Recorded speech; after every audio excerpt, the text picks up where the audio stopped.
Hello everybody, time for another casting video. This time maybe something a little different, but not too far astray from making intake manifolds. I'm going to make a few spare throttle bodies for these Inline Autolite carburetors. So these Inline Autolites are another one of my hobbies, and I restore and rebuild them and make intake manifold systems for them. But every once in a while I get some dorked up throttle bodies, or there's some experimenting that I'd like to do myself with regard to throttle bodies, so I thought I'd cast a few. So here is a typical throttle body. It's actually a pre-production throttle body, but you can see that's this the lower casting down here on the intake manifold. This one is the smaller A carb, and this one is the larger B carb, larger bores. So I reverse engineered all that and made my own patterns for it, and I'm going to cast two of them at one time here. So you can see that I went ahead, and when I machined the throttle body, I actually machined the gates right onto the throttle body, so I didn't have to cut them out and put them on there. And then the runner is just a simple ½ inch wide by ¾ inch strip of polystyrene, and I got a little Y junction connecting them together up there, and I tie them together down at the bottom just for strength, so I've got something to hold on to when I'm dip coating it. So these here hanging out on the edge are for the accelerator bracket, but they're a form fit and functionally interchangeable part with the originals.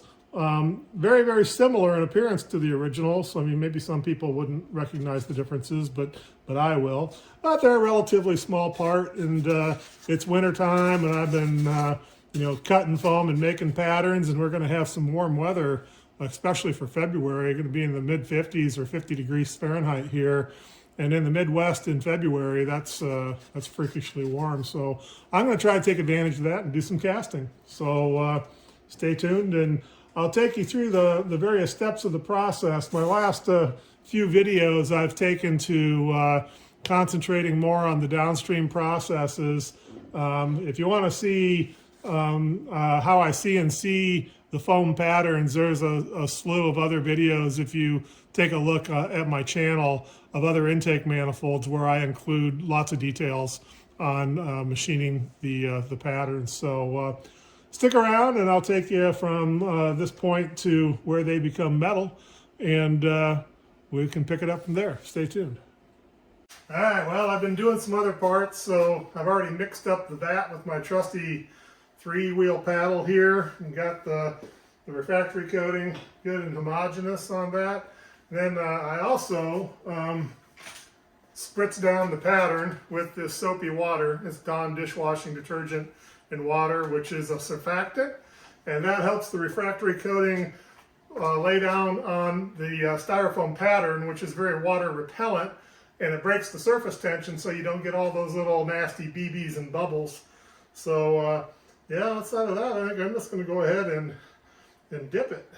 So it's a very deep dip.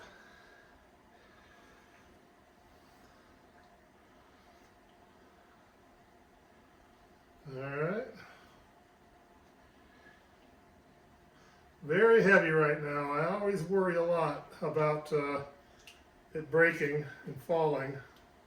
So, and sometimes I just I help it shed some of that by tapping. Sometimes I'll even get the brush and dip it out of some of the spots that it doesn't reach.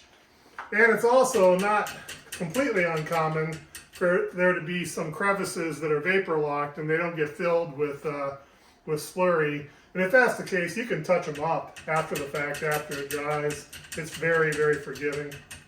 So you can see just a lot of it coming off of there. So I'll do this and I'll let it hang for 10 or 15 minutes. And this one, since I've been doing other parts and don't have any place to put it, I may just let it sit on this hook all night. So that's all there is to it. We'll take a look at it after it dries. Stay tuned. All right, everybody. Well, I think it's time to pour this throttle bodies, or this pair of throttle bodies. You can see that it's been dip coated, And the only thing I have to do is cut this little block off of here I had to hang it by. I've got a little stub sprue extension here if I need it. We'll see how it rests in the flask when I pour it. And you can see in the background there, I've weighed out the charge. I'm going to use my A20 this time because I think an A10 would pretty easily get it. But by the time you get stock in the cup and whatnot, the dumbest thing that you can do after you prep everything perfectly is pour short. Because it's guaranteed failure and it's just for stupidity. So I'm sure I'll have quite a bit left over, but I put 12 pounds on the scale there. I think it's only going to take about 8, but we'll see about that. Maybe 10, you know, with the metal that's in the cup. But that's a brim full A10, and it's just easier to pour from a half full A20 on that, especially this will be a little higher mold. As far as the dip coating, there are some blind passages in here that next time I do it, a pair of these, I'll probably take the brush and coat those first before I stick it together like this with the gating on it, because little blind cavities like that are pretty hard to get slurry into because they just get airlocked on that. All it means is it'll have the sand finish in those deep cavities, which you won't be able to see. But just the same, they're also kind of hard to cast because in lost foam, you get a blind cavity with a thin little finger like that going back in there. It's harder to keep those stable. But anyway, we'll see how it casts. So all I need to do is put the metal in the pot and move over and you know, vibratory mold this this pattern, which should only take a few minutes. So stay tuned, and that'll be the next steps in the process. Well, all right, it's time to mold this so it can be poured. A couple of things of explanation here, just what you're looking at. All I've done so far is dump the sand that was in this flask into this bucket here. It's sitting on a little cart that I made that's a vibratory cart. It's got a turbine vibrator on the bottom, and I hook a compressed air hose up to it. And I spoon the sand in a quart at a time because it allows me to keep the pattern positioned and fill the sand up so it's the same on all sides. So the sand pressure is the same on all sides. And when I get to the point where it's filled up farther than I can with this flask, I put this extender on, and this extender is actually doubles as my my filter. I've got this perforated plate here that sits down in the bottom of it, and when I'm done and I demold, which is just dumping the flask on the ground, I just shovel it back into the flask through this extender with that screen in the bottom, and it filters out the chunks, and I put the lid on it, and it's ready for storage until the next time I use it. So right now, here's the pattern. It's prepped and ready. So the first thing I'll do is just put a couple of quarts of sand in there to stabilize it, and then I'll pause the video for just a second so I can easily have a second video segment where I can control the volume so you can still hear me talking now. But for right now, that's enough for right now.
So I paused the video just for a moment because I fill the flask until it gets about level with the top of the sprue. And then I go ahead and position my pouring cup. This is a offset, reusable offset pouring cup. They make a big difference for me for the quality of pour I get. They've got a weir in the bottom of it. This one has rectangular features and a depth of about 3 inches or so. And this little metal saddle here is so I can extract it while the metal is still molten and dump the metal out of it so I can reuse it. But I simply just place the opening of the sprue above, or the opening of the cup over the sprue, and go ahead, and while it's in position, I kind of try to carefully fill around it, and then I'll turn back on momentarily and vibrate the sand to pack it in there again around the cup. And that's it for packing the flask. So let's see here. Let me get her filled up to about where it, up to where about it needs to be.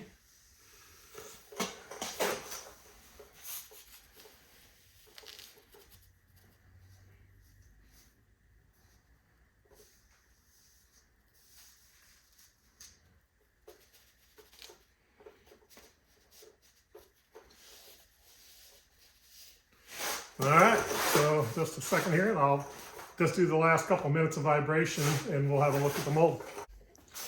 All right.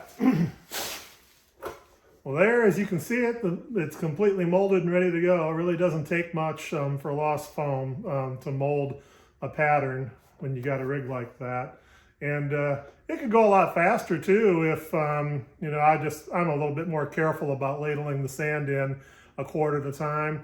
I wouldn't have to do that, but I've just found that it protects the pattern, keeps the pattern straight, because if you fill the flask uniformly up with the sand the same height on each side of the pattern, it just keeps the pressure on the pattern uniform. So anyway, it would only be a couple minutes difference, and for a couple of minutes I'd rather just have the peace of mind to know I'm taking care of that pattern. But anyway, this one's ready to mold. I charged the A20 crucible with 12 pounds of aluminum.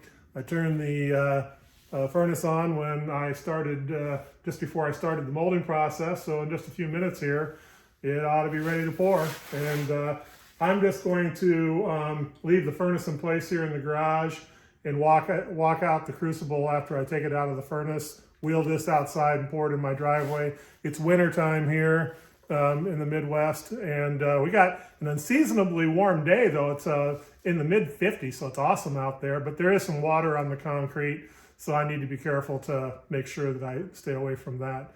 But anyway, I'll start the video back up when I'm ready to pour. Stay tuned. All right, I've skimmed and we're at temperature, so we're ready to pour here.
All right, well, that's it. We'll give her 15 minutes or so and then demold.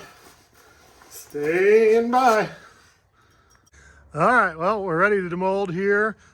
This is actually the area, since I've got my pouring under control, there's like almost no smoke or vapors when I pour lost foam anymore. But there is a lot of them when you demold, because all of that styrofoam gas that decomposed into gas is mostly still locked in the sand. So you can wear a respirator if you feel that you need to, but being outside, I just take a deep breath, dump it out, and stay upwind of it. And I can barely smell it, but I stay out of the smoke. So anyway, that's everybody's choice, but that one's mine. So let's see what it looks like.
All right, well, I quenched it and left it in the snowbank over there.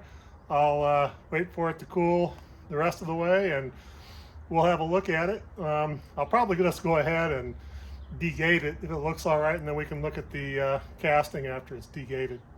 Stay tuned. All right, I'm back with you after the pour. So let me explain what I did here. I went ahead and I degated it, and I degate simply by using the table saw.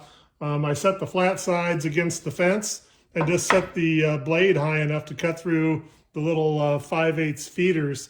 It took about 5 minutes to do both of them, and it cuts like butter if you just put a little grease on the blade. And I don't show it on my videos because the internet safety police, their head explodes. And you know, it always amazes me. You watch a guy turn a piece of styrofoam into a usable machine part in his garage, and the only comments I can get is how dangerous it is to cut metal on a table saw. So I don't do it. I don't show it on my videos anymore, but a little common sense, it can be done very safely and very quickly. And anyway, back to the casting here. I was right about the weight. The total weight of everything you see, the two parts and all the gating and what was left in the cup, weighed 9 pounds. So I probably could have got away with a brimful A10 pouring it. You know, that you don't have to have leftover in the cup. It's good to have leftover in the cup for sure, but if you don't, that's how close you're coming to pouring short. So I just don't even mess with it on that. I did have a couple 1.5 pound ingots left over that I'm not showing here, but that's fine. I mean, I'm happy with that. And then the castings, the more important thing is the castings came out, I think, very nice, very serviceable. This one is pretty flat. I mean, there's maybe a little bit of a rock to it, about maybe a 32nd of an inch corner to corner. So I probably will press on that and just straighten it out in the press. It's really not much to be concerned about because I've got a 1/16 of an inch machine stock on the surfaces of each side. But, you know, I try to get them as true as I can. I degate them, and I do that while they're still as poured temper, because as poured, they're dead soft, and you can move them around so easily. They're easy to bend and shape. So I always do that, and then I heat treat them afterward. And I only, I'd say 90% of the time, I only T5 my A356 alloy castings. And it's because you get about 75 or 80% of the material improvement, material properties improvement and machinability improvement as you do with T6. And you get it with absolutely no risk to the casting, because T5 only takes 7 to 8 hours at 450 degrees Fahrenheit. You can darn near do it in your kitchen oven if you want to, and you'll never melt or distort a casting like this. If you do T6 and you have both phases of hardening to go, you have to get pretty darn close to the hot short temperature of aluminum, and they really lose a lot of their strength, and it can become a lot more difficult to keep them straight and not have them warp. Then you got to quench, and then between solution and precipitation phase, and then you got to go ahead and do the aging at 450 anyway. And it's really just not worth it to me on 90% of my castings to do that. It's so simple to do T5. And people ask me to do videos on heat treating, and it's like, what? I don't even know how to do a video on it. I mean, you put the casting in my oven for 7 or 8 hours at 450 degrees. There's nothing to see, nothing to watch. That's it. So anyway, but it does, compared to as cast temper, it does make a very noticeable difference in how well they machine. They aren't as gummy. You don't get as much metal adhesion to cutters. T5 is definitely, value for money as far as heat treating goes. So a little closer look at the casting here. I mentioned that I probably didn't get coating way down into these blind holes, and I didn't, but they're all perfectly formed, so that's pretty amazing considering they were straight up and down and cantilevered like that, and a good, they're almost an inch deep down in there. And, doing something like these through holes, that's a lot easier because the through holes are supported on each side, or the through holes here are supported on each side, where this one is only supported on the open end. So, yeah, the casting itself, I mean, it's a nice casting. It's a very serviceable casting. I'd be happy to use it as a throttle body, or as the machining basis for a throttle body there that you see. And I did spend probably 5 minutes a piece with each one of these in my media blasting cabinet with just fine glass beads to clean them up, because when I quench them in that water bucket, it turns the refractory coating back into a slurry, only this time it's a slurry that's full of all the carbon that went through it. So it's like a carbon mud layer that is stuck to the casting, but when it'll wash off with a stiff bristle brush and soap if you want, or you can just media blast the whole casting and everything is clean. But anyway, yeah, I mean, I don't see any visible signs of any casting defects on it. And the rougher surface finish that you see right here, that's not porosity, that's just the unfinished machine surface of the styrofoam. Whereas on this side, it's smoother because that was the skin surface of the styrofoam. But you never know. I mean, when you machine them, sometimes you can find porosity, but I generally don't. And as a rule, I don't have porosity issues. I use a virgin ingot. I melt with, well, I shouldn't even say that. I mean, this is full of remelt. It had some ingot in it, but it was half remelt. And but I use a resistive electric furnace, and a resistive electric furnace is naturally a very favorable environment for aluminum casting, because you can't get any leaner of an environment than that. In fact, I think I actually go below atmospheric levels of oxygen in my furnace on that. But moreover, you aren't moving hundreds of cubic feet per minute, per minute of combustion air and humidity through your furnace environment. So, and the other thing that I don't seem to get is I just don't seem to get shrink defects. And one example would be is Down here, this is a lot thicker than everywhere else in this casting, and when you put this little thing on the end of it, if I was sand casting, I would expect to shrink down there. And in lost foam casting, for reasons I can't fully explain, I just don't get shrink defects like that. And it's part the directional solidification, and there may be a few other things that work there, but in general, it's just a non-issue, which I'm pleased that it is. But anyway, that's what the castings look like. Both of them, are identical to one another. They're both made from the same CNC program, and they're very similar to the original part that I showed you as far as the throttle body goes. And then the last thing is, as you can see, I've got my pouring cup sitting here, and you see the skin. I just pull that out with a pair of needle nose pliers. That's what was left in there. And then you can see there is some carbon around the bottom. But if I take and I put this in my furnace for just 5 minutes at about 1800 degrees, all that carbon will burn away, and it'll be a pristine white, which I do before I put my furnace away. I'll stick it back in there, and that way the next time I grab it to cast, I've got just very clean tools and equipment to work with. But anyway, that's it. A couple of nice castings. I'll probably machine them up at some point. I don't know if we'll get to that in the video, but I'll take a couple of still pictures with them sitting next to the throttle body, the original throttle body, to conclude the video. Outside of that, I think that's it for me. The only thing I have left to do is to go shovel that sand outside on the ground back through what I use as a flask extender with that perforated plate in the bottom, and that filters out any of the little debris or nuggets from the casting process, and I just put the snap lids back on the flask and store it, and on with game, or game on until next time. So anyway, that's it. Thanks for watching. Until next time, take care.